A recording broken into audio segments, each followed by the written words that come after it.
মা তই আহিলি অঁ আৰু এই দেখোন বেডৰুমত নাই অন্য ৰুমতো নাই আৰু সেই ৰুমত নাই অঁ নাই আমিনো কিয় সিহঁতৰ ঘৰলৈ যাব লাগে ডাইৰেক্ট আমাৰ ঘৰলৈ গ'লেই হ'ল আপোনাৰ কাম নাই আৰু আকাশে মাতাৰ লগে লগে হ'ব বুলি কৈ দিছে আৰু সি তাৰমানে ঘৰত নাই নাই আকাশৰ ওপৰত খং উঠি আছিল বাবে ক'ৰবালৈ গুচি গ'ল বৰ বেয়া কথা হ'ল নহয় আমি তাক বিচাৰি আনিবই লাগিব মই যাওঁ ৰ'ব আৰু সি কেতিয়াও ঘৰ এৰি যাব নোৱাৰে মই তাক সৰুৰে পৰা জানো নহয় তাই এনেকুৱা কাম কেতিয়াও কৰিব নোৱাৰে তাইৰ খং উঠিলে তাই খঙতে কিবা কিবি ক'ব পাৰে হয় কিন্তু কিন্তু নিজৰ মানুহক এৰি যোৱাৰ সাহস যে তাই নাই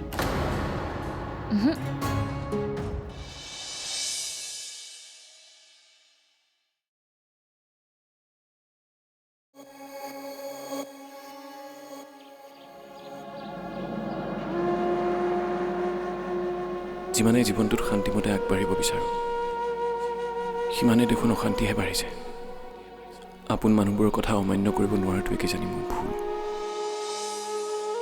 আকাশ আস্থা তুমি ইয়ালৈ কিয় আহিলা একো নাই এতিয়া মই এতিয়া ঠিকেই আছোঁ তুমি ইমান চিন্তা নকৰিবা আৰোহীৰ খবৰ পালানে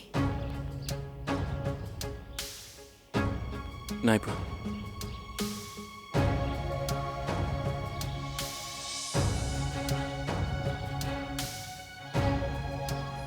মই ক'লৈ যাওঁ কি কৰোঁ একো বুজিয়ে পোৱা নাই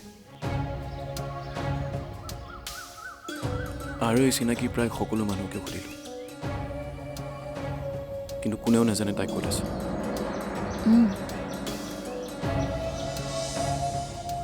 দেউতায়ো আমাৰ সম্পৰ্কীয় যিমানবোৰ মানুহ আছে সকলোৰে খবৰ লোৱাৰ চলেৰে তাই আছে নেকি জানিবলৈ চেষ্টা কৰিছে কিন্তু একোৱেই খবৰ পোৱা নাই ভয় হৈছে মোৰ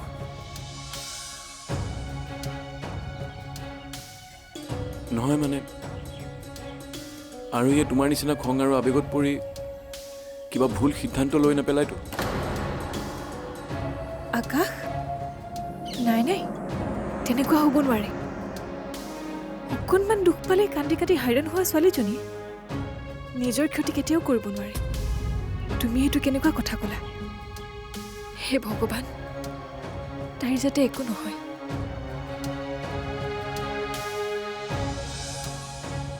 তেন্তে তাই ক'ত আছে কিবা কথাত যদি ঘূৰি আহিছিলোঁ মই ইয়ালৈ অহা বুলি গম পাই আকৌ উভতি যোৱা নাইতো কি অঁ হ'ব পাৰে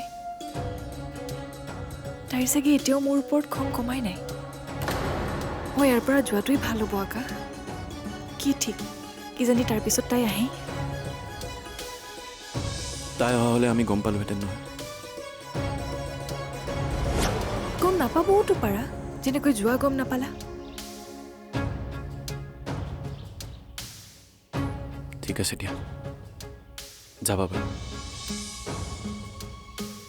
কিন্তু পৰহিলৈ চেকআপ হোৱাৰ পিছত মই আৰু তোমাক বাধা নিদিওঁ আকাশ আৰু সেই মোবাইল ট্ৰেক কৰিলে তাই ক'ত আছে কিজানি সঠিক লোকেশ্যনটো গম পালোহেঁতেন অঁ সেই কথাটো ময়ো নভবা নহয় আজি দেউতাৰ কাৰণে কাকো একো ক'ব নোৱাৰিলোঁ কিন্তু আজি ৰাতিলৈকে যদি আৰু উভতি নাহে তেনেহ'লে মই পুলিচক এজাহাৰ দিয়াৰ লগতে ডিটেক্টিভৰ লগতো কথা পাতিম বুলি ভাবিছোঁ বুজিছোঁ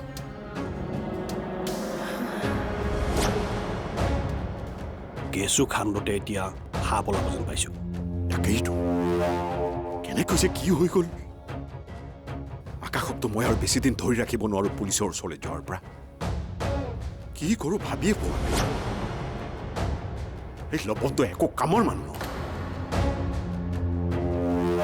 ঘৈণীয়েককতো নাকি লগাব পৰা নাছিলেই জীয়েককো নোৱাৰিলে এনেই তাৰ নামত টকা খৰচ কৰি আছো তথাপিও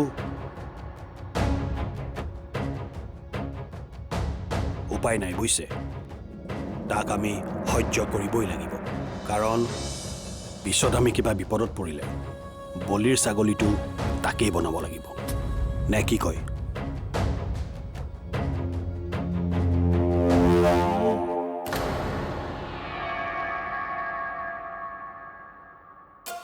অঁ মা মই এতিয়া বুজিলোঁ বৰ্তাই কিয় লৱণ পেহাক ইয়াতে ৰাখিব বিচাৰে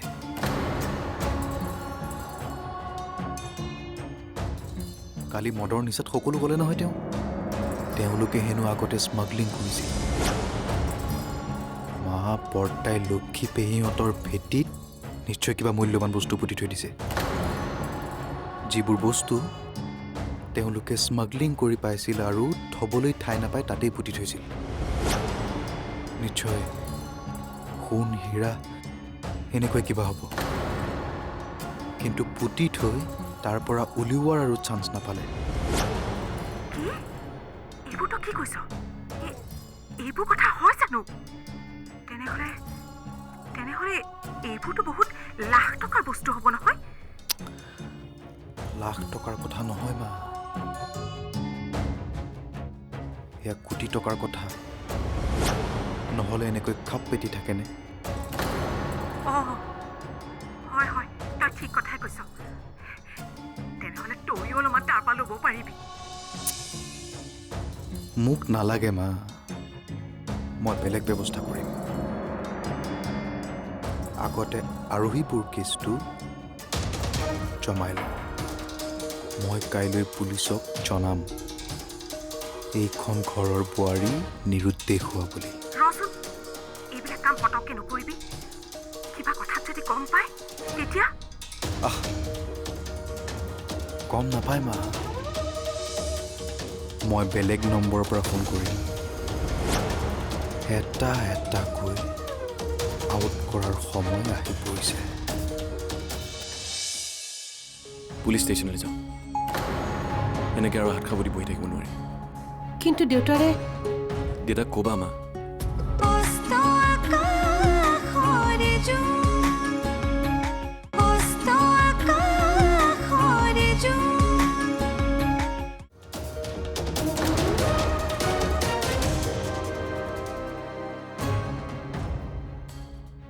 তই ক'ৰবালৈ যাৱ নেকি অঁ মা পুলিচ ষ্টেচনলৈ যাওঁ এনেকৈ আৰু হাত খাব দি বহি থাকিব নোৱাৰি কিন্তু দেউতাক ক'বা মা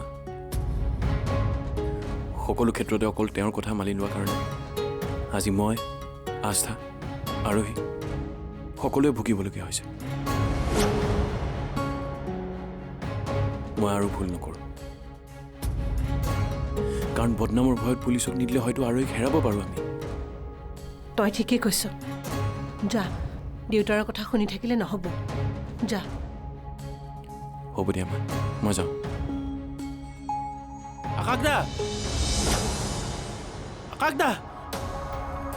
আকাশ দা তুমি বাহিৰলৈ ওলাই নাযাবা কিয় কি হ'ল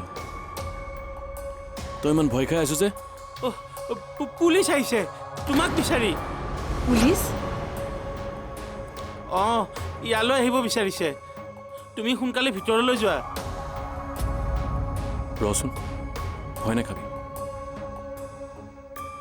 মই আকৌ ভিতৰলৈ কিয় যাম মই ওলাই যাম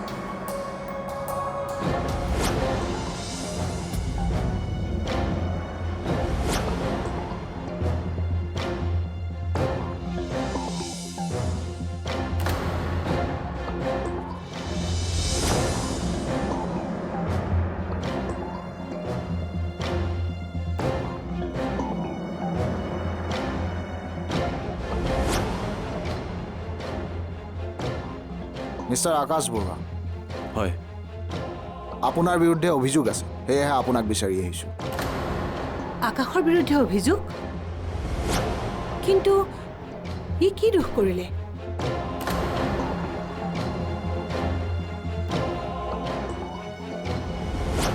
আপুনি কোন অঁ মোৰ মা কওকচোন কি অভিযোগ আছে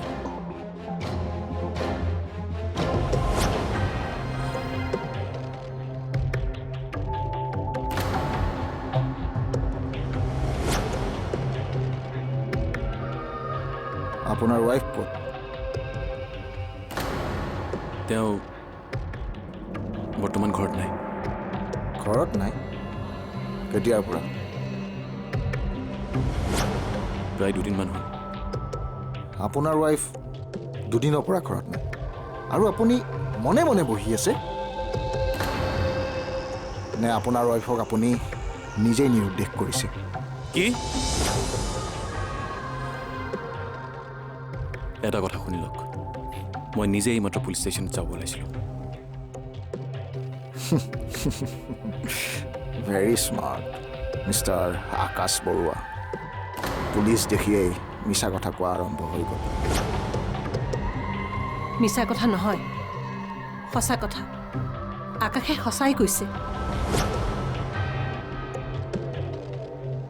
এটা কথা শুনি লওক, মই মিছা কথা ক'বলগীয়া মোৰ কোনো কাৰণ নাই, কাৰণ মইতো অপৰাধী নহয়। মোৰ ৱাইফ 2 দিনৰ পৰা ঘৰত নাই, আপোনাতকৈ বেছি চিন্তা মোৰ আছে। আৰু মিষ্টাৰ বিক্ৰম আদিত্য, আপুনি কাৰ ঘৰত আছে গম পায়? মই এইমাত্ৰ 1000 দিবলৈ গৈ আছিলোঁ।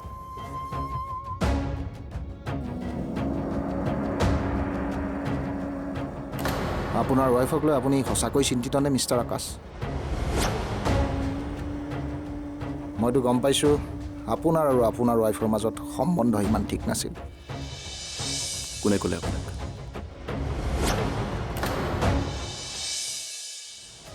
চৰি আস্থা, যদি তুমি বেয়া পাইছা। যি নহওক, তোমাক এটা ৰিকুৱেষ্ট কৰোঁ, তুমি আকাশৰে বিপদত তাকে আঁতৰি নাযাবা। সি মেণ্টেলি বহুত ডিষ্টাৰ্ব হৈ আছে। বেষ্ট ফ্ৰেণ্ডজনী কাষত থাকিলে সি অলপ সাহস পাব, বুজিছা?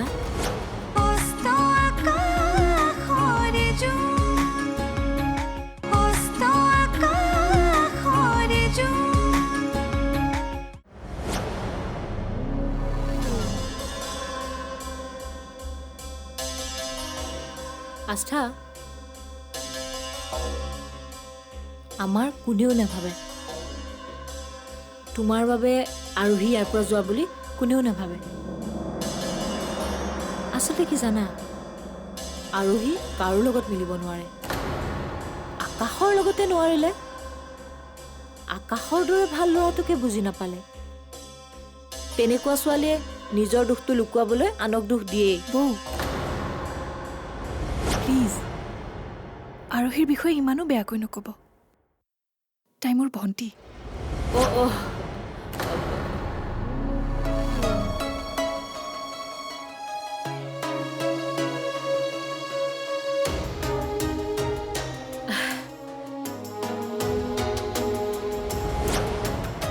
চৰি আস্থা, যদি তুমি বেয়া পাইছা। যি নহওক, তোমাক এটা ৰিকুৱেষ্ট কৰোঁ, তুমি আকাশৰে বিপদত তাকে আঁতৰি নাযাবা। সি মেণ্টেলি বহুত ডিষ্টাৰ্ব হৈ আছে। বেষ্ট ফ্ৰেণ্ডজনী কাষত থাকিলে সি অলপ সাহস পাব, বুজিছা? বুজিছোঁ। ভালৰ লগতহে বেয়া হয়, বেয়াবোৰ সাৰি যায়। আকাশদাৰ লগত কিয় ইমান বেয়া হৈ আছে ভগৱানেহে জানে। নন্দন, কি বকি আছ তই? দুখতে কি বকি আছো নিজে গম পোৱা নাই। কিয়?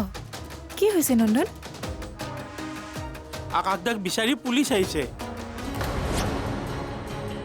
কি? কোন বদমাছে আকাশদাৰ বিষয়ে পুলিচক লগাইছে, পুলিচে আকাশদাক বিচাৰি ঘৰলৈ আহিছে। আৰোহীৰ কথাটোৱে হ'ব। বৌ ব'লকচোন যাওঁ। তুমি কৈ থাকা, মই দেউতাহঁতক খবৰটো দিওঁ। ঠিক আছে।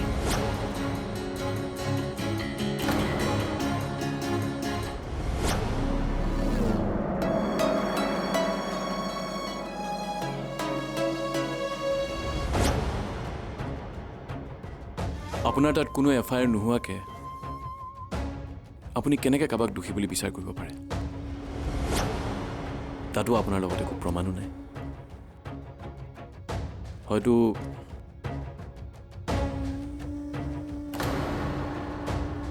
এইখন ঘৰৰ কোনোবা শত্ৰুৱে আমাক ফচাবৰ কাৰণে আপোনাক আৰু এই নিৰুদ্দেশ হোৱা খবৰটো দিছে।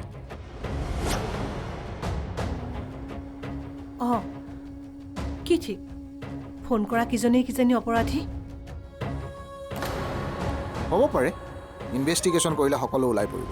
কিন্তু যিজন মানুহে মোক ফোন কৰি জনাইছিল তেওঁ কিন্তু নিজকে আৰোহীৰ আত্মীয় বুলি কৈছিল। সেইবাবে চাগে তেওঁ কেছটো ডাইৰেক্টলি দিয়া নাই, কিয়নো দুইখন ঘৰৰ সম্পৰ্কৰ লগতে সন্মানৰ কথা আছে।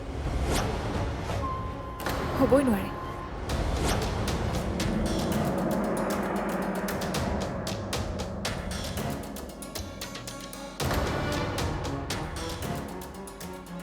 কাৰণ আৰোহীৰ আমাৰ বাহিৰে আন কোনো তেনেকুৱা সম্পৰ্কীয় মানুহ নাই যিয়ে ইমান চিন্তা কৰিব।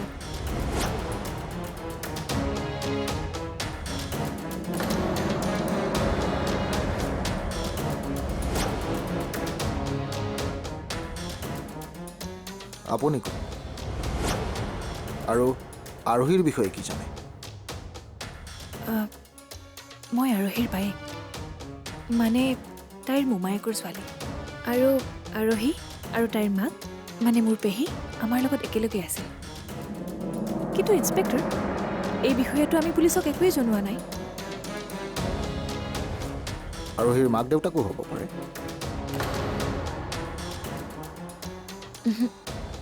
নহয়, কাৰণ পেহী ঢুকাইছে আৰু পেহাই নিজেই এই বিষয়ে পুলিচক ক'বলৈ মানা কৰিছে।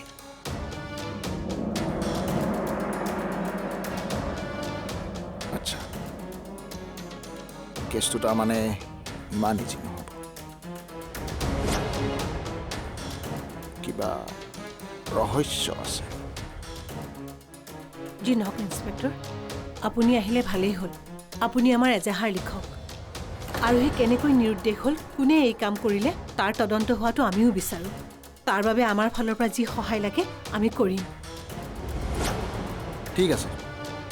আৰু মিষ্টাৰ আকাশ, আপোনাক কথা এটা কওঁ, এই কেছটো ৰিজাল্ট নহালৈকে আপুনি কিন্তু এই চহৰ এৰি যাব নোৱাৰিব।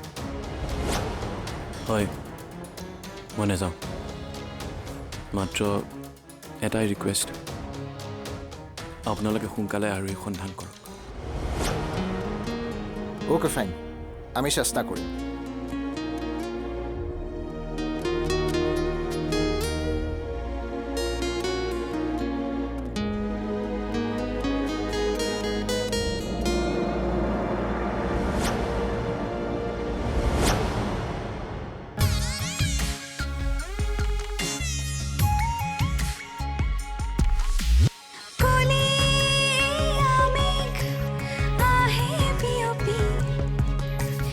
ঢাকি বলে মধু